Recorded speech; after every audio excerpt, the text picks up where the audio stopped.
You'd be forgiven for thinking there was an election around the corner, as the Prime Minister made his second trip to the Northern Territory in as many weeks. Malcolm Turnbull flew into Alice Springs last night and went straight into campaign mode. Malcolm Turnbull took to the airwaves this morning, but was soon on the defensive about who he'd been talking to in Central Australia. You're obviously keen to find fault with my visit. No, I'm just trying to find out who's been spoken to and who's not. Why don't you suggest to me, you get people who call in, I'll tell you where we'll be. He bumbled through it, he couldn't answer questions, he sidestepped issues. I think it was a shame job. The Prime Minister was on the hustings with his local candidate, but there was no catch-up with Northern Territory government officials. One message was clear.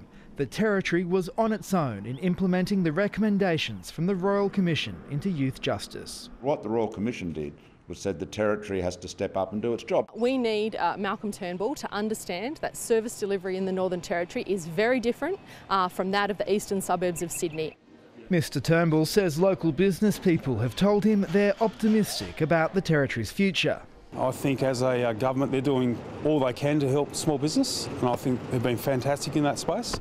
But an Indigenous women's safety group says despite attempts to speak to the Prime Minister, both here and in Canberra, it still hasn't happened.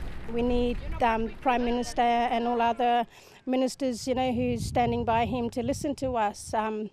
Because we want to make a change. We actually want to stand up and have our voices heard. We don't have a visit scheduled to a town camp today? To a town camp, but we have residents who live on town camps who will be seeing the Prime Minister today. This is Malcolm Turnbull's second visit in 2 weeks to the giant seat of Lingiari. It clearly shows the coalition think the seat is winnable at the next election. To do that, they'll have to knock off a political veteran. But if he doesn't speak to the right people, he ain't going to learn a lot. And he's clearly ignoring the people he needs to talk to and the people who want to talk to him. The election hasn't been called, but the political bun fight has begun. Stephen Schubert, ABC News, Alice Springs.